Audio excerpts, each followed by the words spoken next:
Thank you, ma'am.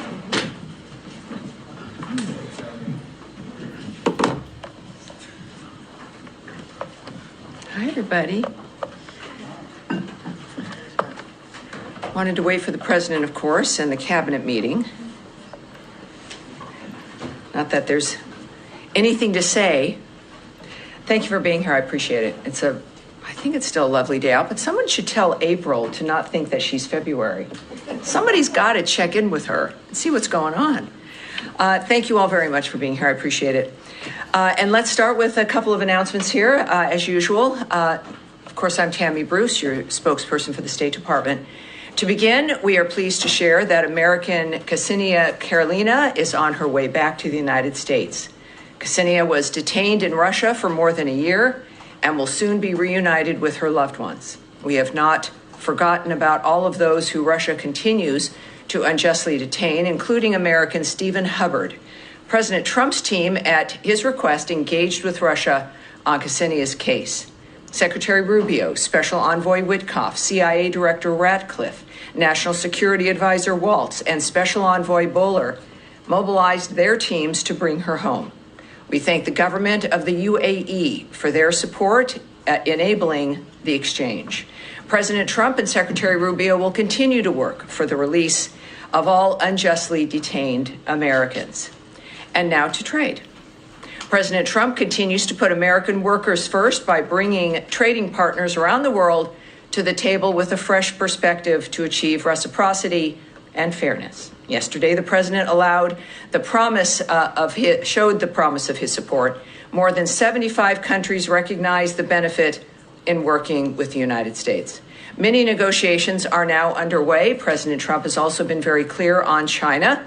China's decision to retaliate is emblematic of its decades of aggressive and unfair trade policies, and President Trump has taken appropriate action in response, announcing that the United States tariff on all goods from China has again increased.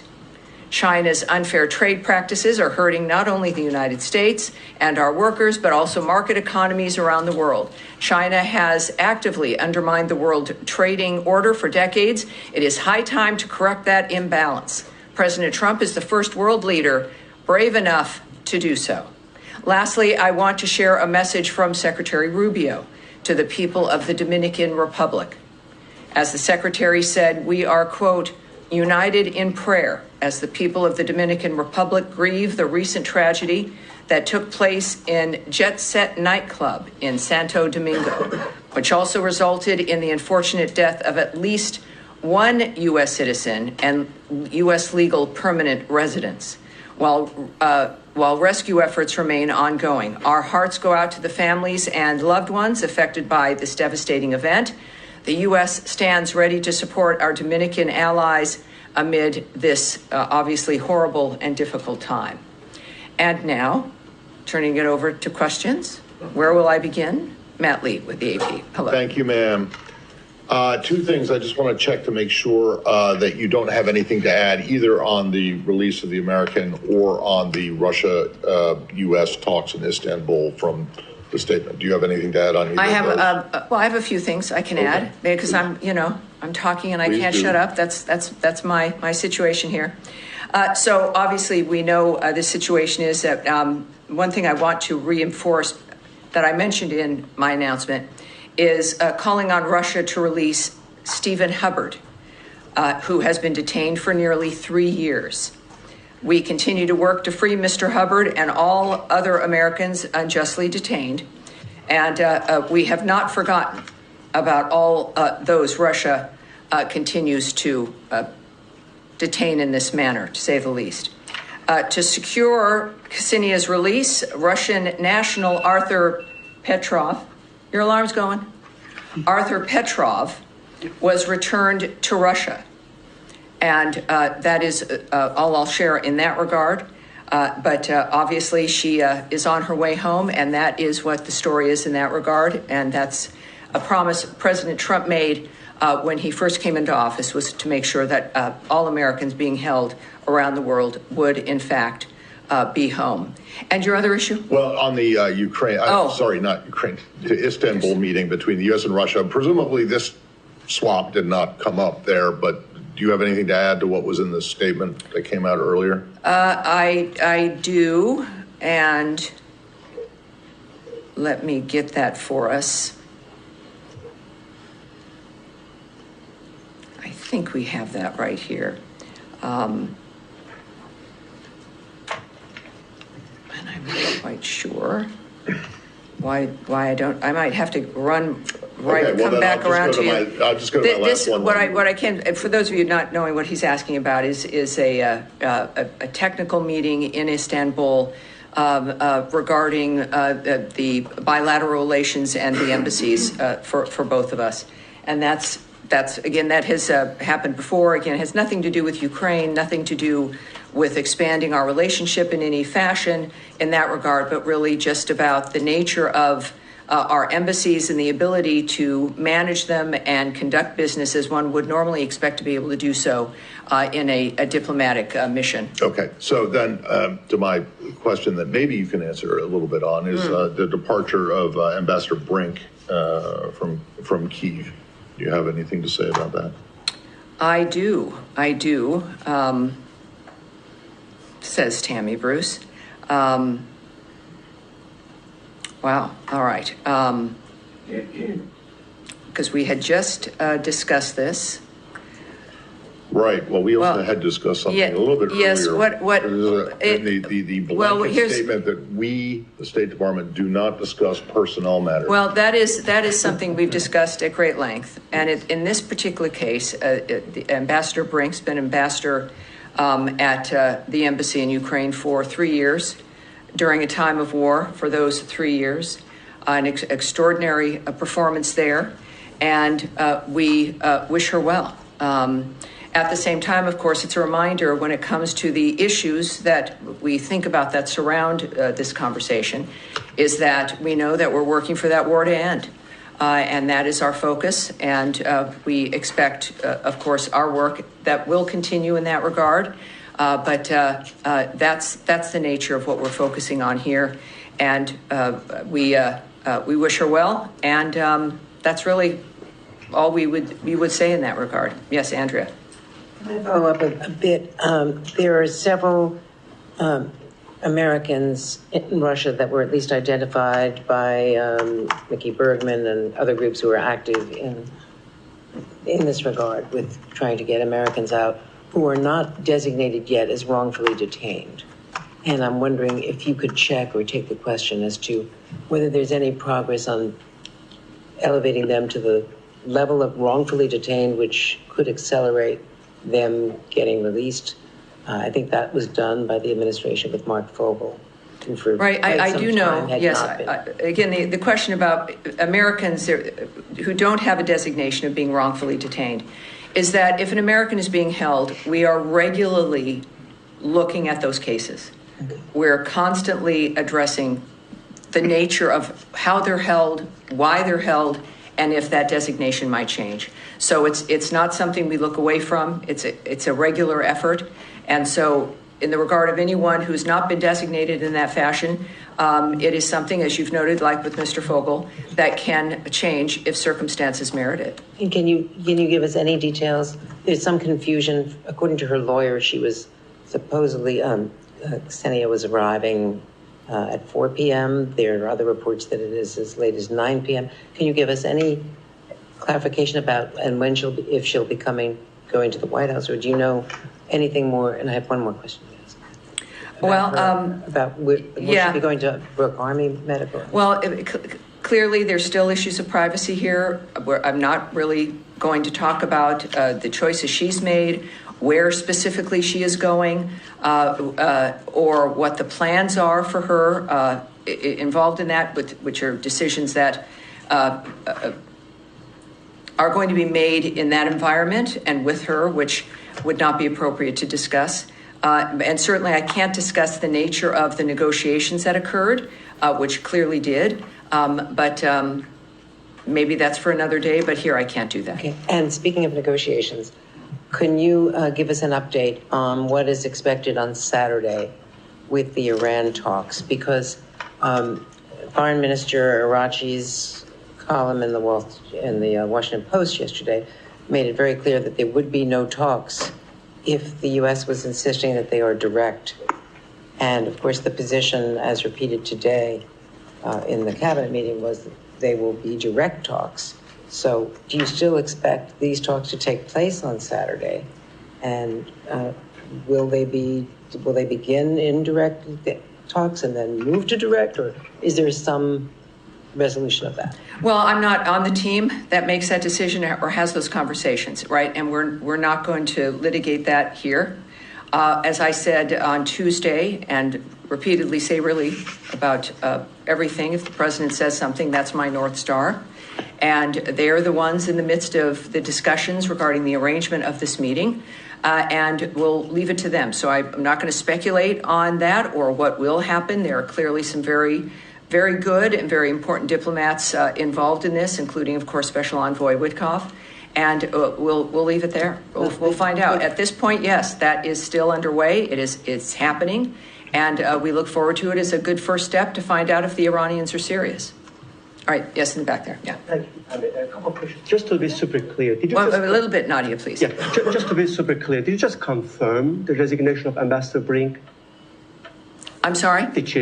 Ambassador Brink's resignation, did you just confirm that? Because you wish her well. Well, she is, she's returning home, yes. So that's official. Thanks so much. For those of us who have been following, this from the very beginning, we couldn't help but notice that Ambassador Brink has been limited with naming Russia, recently, particularly during the past couple of weeks, when it comes to talking about Russian attacks on Ukraine. Was there any instruction, any pressure on her for not naming Russia from this building? Well, I'm not aware of anything like that. Certainly, I wouldn't speak to anything regarding that, regarding personnel, regarding a diplomat, and the internal dynamics that might occur. So, no, that's not something I'm going to speculate about or guess at or speak to. Thank you. My follow-up on Ukraine as well. Tomorrow marks 30 days, 1 month since Ukraine, did basically sign in your ceasefire deal, and Russia refused, has been delaying since then. And as we speak, they keep attacking Kyiv right now. May I get your perspective on that, please? Well, the perspective, I think everyone understands the perspective, is that President Trump is involved in this. We've got the best diplomats in the world, with certainly being led by Secretary Rubio. All of our leadership, but particularly President Trump and Secretary Rubio in public, have made it clear what's at stake when it comes to the nature of this situation ending. It is a dynamic that will not be solved militarily. It is a meat grinder. There is nothing else can be discussed for the outcome until the shooting and the killing stops. Secretary Rubio made clear at NATO in his press conference that we would in fact know in a matter of weeks if Russia was serious. And so we'll take him at his word, certainly, as we do. And I think Russia certainly needs to take that seriously, and we'll play that out. But this is not going to go on for 6 months or a year or anything else. And the president has also made it clear we want diplomacy. But the fact is that we're watching and judging as this process continues. Yes, sir. Thanks, Tammy.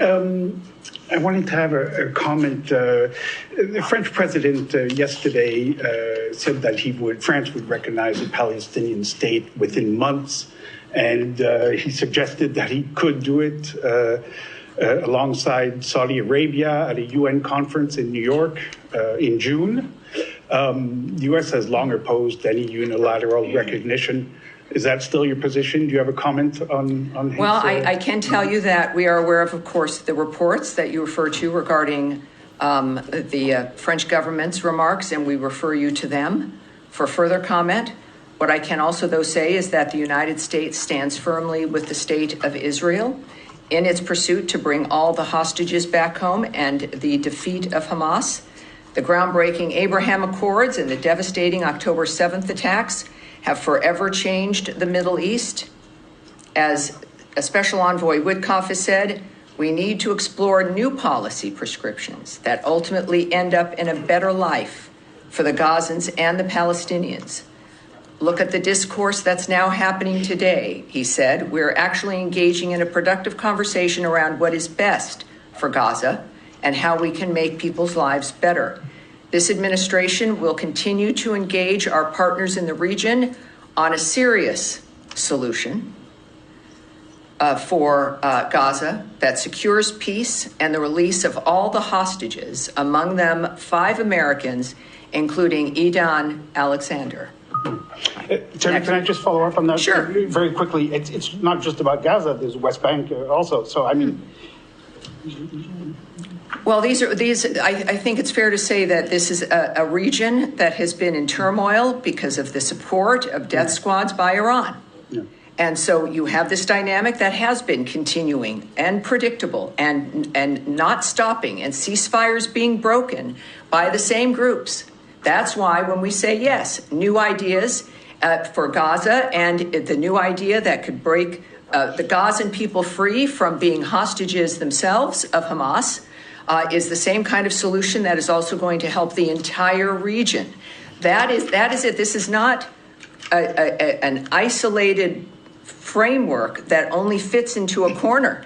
This is a solution that is for the region, and our regional partners, of course, understand that as well. Nadia. Thank you, Tammy. Just to follow up on Leon's question, the president said that he's open to different ideas. So when the secretary goes with him to Saudi Arabia next month, will that meeting also be expanded to have a Middle Eastern conference whereby the Palestinian issue will be discussed? Well, I don't know what the plan is when it comes to the content. That is something that we would have to speculate about or guess at, and we really shouldn't do that, obviously, with a multitude of issues facing the region. So it's the details I can't imagine about. It's not something I'm going to do, but I think that kind of a visit, of course, is at the hallmark of President Trump's vision when it comes to his own presidency, but also how to change the course of the Middle East and to make it better for everyone there. So I know that he's looking forward to having conversations that surround that aspect. And Iran, Yes, sir. Iran, just quickly, just follow up. One more, go ahead. Just on the technicality. So is this meeting on Saturday? Is going to be one-off, or it depends on what has been achieved on Saturday? And will be a direct talk, i.e. in the room, it will be 2 delegations, the Iranians and Americans, and the Omanis in the middle, or the exchange of conversation will be across the table? Well, what happens on Saturday would, I suppose, determine whether there's more. Right now, this is a meeting that is arranged. It is not part of some larger scheme or framework. It is a meeting to determine whether or not the Iranians are serious. Mm-hmm. And so that clearly would be the goal of that singular meeting and effort. As far as the arrangements or what the rooms are or who's in which rooms, I don't have that for you, and I'm not going to speculate. Yeah. Tammy, Yes, sir. Yes, sir. I really appreciate it. I just want to go back to your response to Leon, where you said we need to explore new policy prescriptions that ultimately end up in a better life for the Gazans and the Palestinians. Are they one and the same in your mind, or are you disassociating the Gazans from Palestinians? So I'm talking about the people in the region, the people who live in the Gaza Strip. That's who we're talking about, the people who face a danger every single day because of the nature of what Hamas has done to that region and to that strip of land. I think that no matter who you are and how you identify, the fact is that no human being deserves to remain in that kind of an environment because Iran is funding death squads that take over the space and use you as a human shield.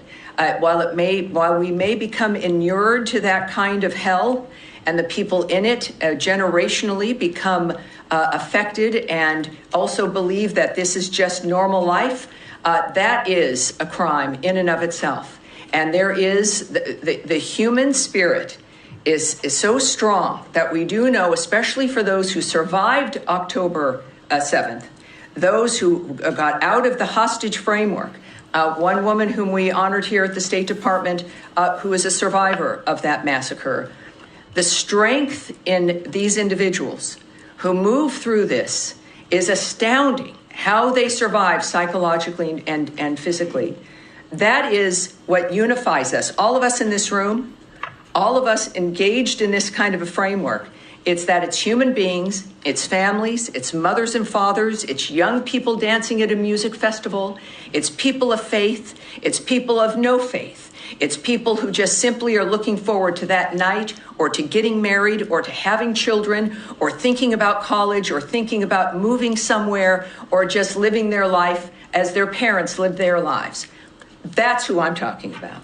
And that's what every peace effort that President Trump and Secretary Rubio work for every single day. If there is one thing our generations can look to here, is the fact that we, at the very least, seriously tried. And so when I refer to someone, whatever part of the world they're in, that's who I'm referring to. The Israelis, the Arabs, the Egyptians, the Palestinians, people of Gaza, Jordan, whomever. This is where we have to move past, is the nature of what keeps us together and what unifies us. Yes. Yeah, please, Saeed, please. Go ahead. On that, the yes. UN Secretary General called Gaza a killing field. He noted that it's been more than a month since Israel has allowed aid into Gaza. Are you guys pushing Israel to allow humanitarian aid into Gaza, given it has been a month and conditions are incredibly dire, people are dying? And you just mentioned folks need to be able to live. Sure, yes, they do. And there was, of course, a ceasefire. Aid was flowing into the region. People were getting food and other aid that they needed, including medical aid, because of the ceasefire that allowed that to move forward. We, of course, stand by our ally Israel. The ceasefire was abandoned by Hamas. It's not just a feeling, it's a fact of the matter that there was a ceasefire and aid was flowing. Hamas abandoned that ceasefire, decided that it was, I don't know what they would decide, but it's the kind of thing that monsters do and continue to do. So obviously the work does continue every single day in that region and other regions to stop the fighting, to make sure that civilians are protected, that the next day that they might still be alive. So because you might not see something in the news, and I know this is your business, doesn't mean, or you don't see announcements, doesn't mean that that work isn't continuing to regain that ceasefire so that aid can continue, as we also stand by Israel and the nature of what's happening for them and how as they still deal with the fighting. This is not good for anyone in that region. But yes, our work continues to get back to that ceasefire, to make sure that people can get aid and to survive this, which is the sole focus of all of our efforts for that region. Can I just quickly yes, follow? sir, please. Go ahead, sir. Yes. Thank you. With regard to extradition of the Habu Rana, who was convicted in the Mumbai terrorist attack and sought after in India, he has been transferred to India right now. He landed in India this morning, U.S. time. How does the secretary sees this as a message to the terrorists who are operations from U.S.? Yes, that we do have an update for you on that.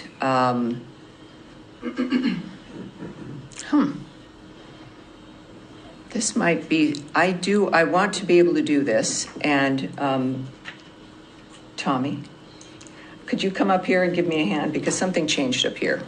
And this was something very specific because because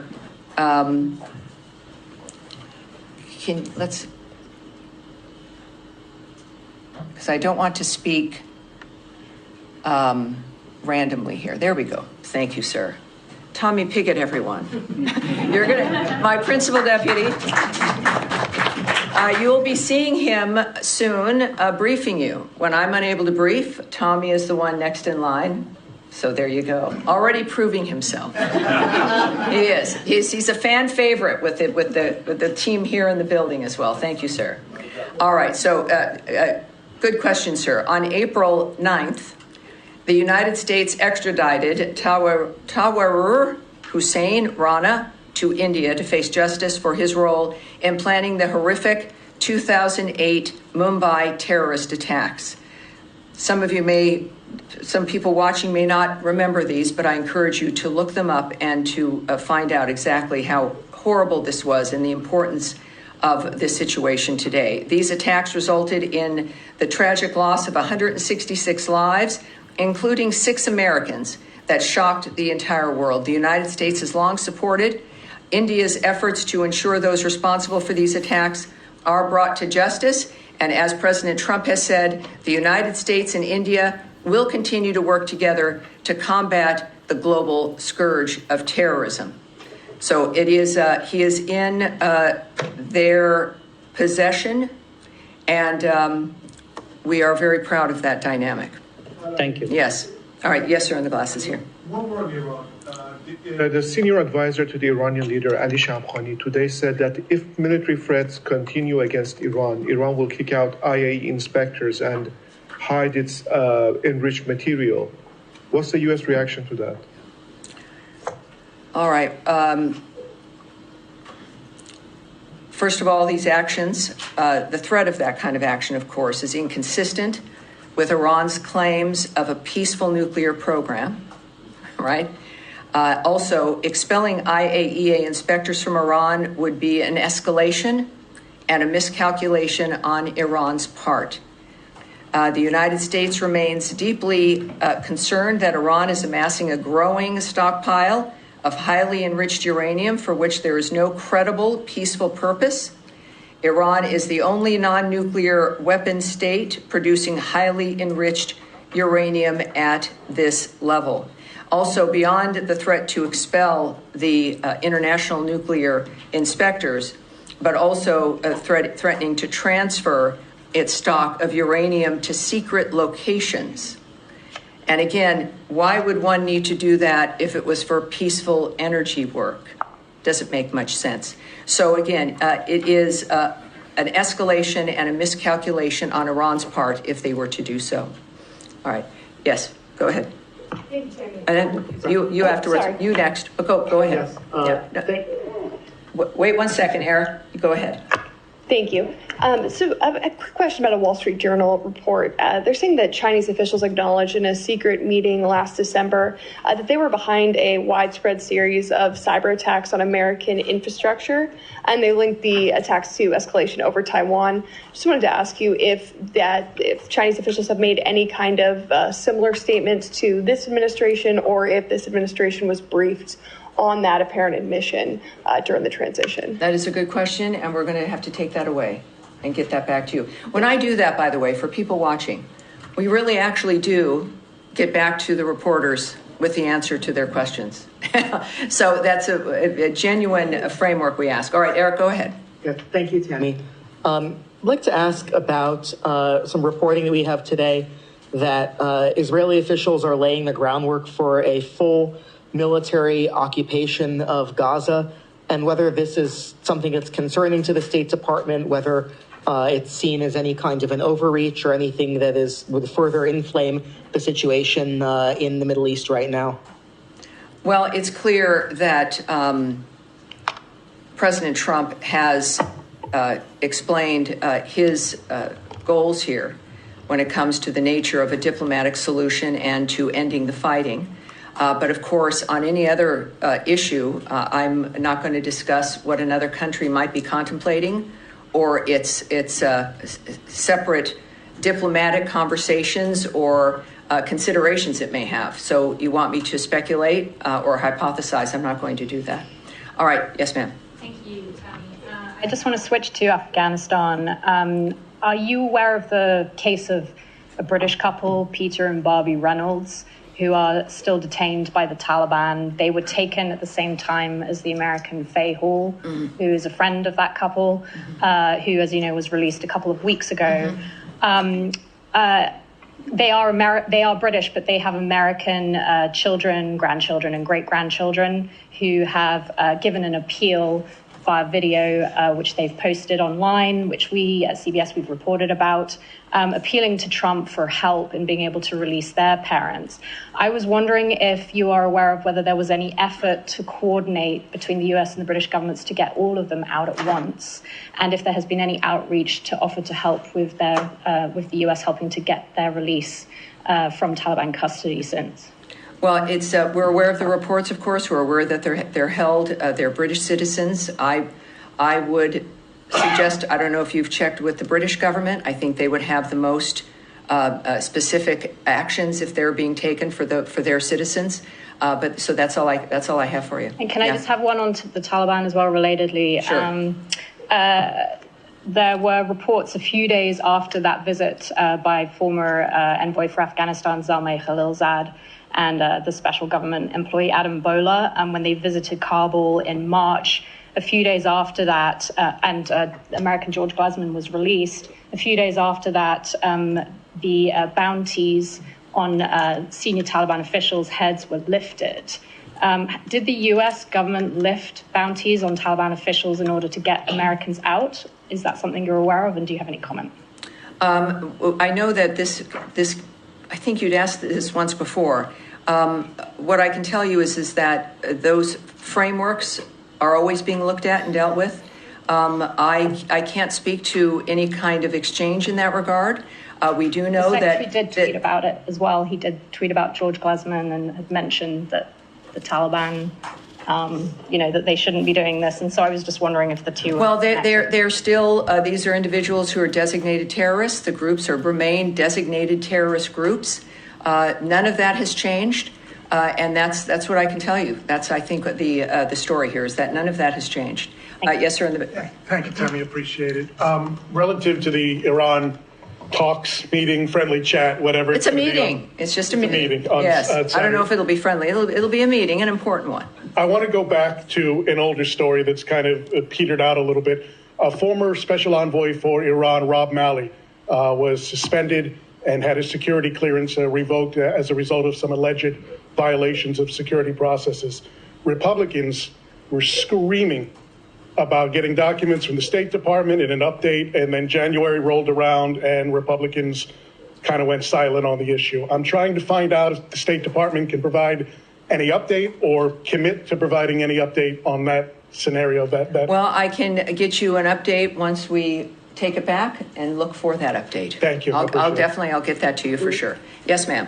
Thank you, Tammy. I have two questions on North Korea. First question, North Korean Kim Jong-un recently said that the U.S. and South Korea and Japan's efforts to denuclearize North Korea are nonsense. Does the U.S. believe that North Korea must completely denuclearize? Second question, President Trump has mentioned that North Korea is a nuclear state. Will the State Department formally recognize North Korea as a nuclear state? Thank you. Well, I would say for questions about what President Trump might do, you must check with the White House. We do know, of course, that the administration has made it clear that North Korea has to be a denuclearized state. So that's the only thing that's acceptable in that regard. Yes, please. Just a couple of questions coming back to the Russia prisoner swap.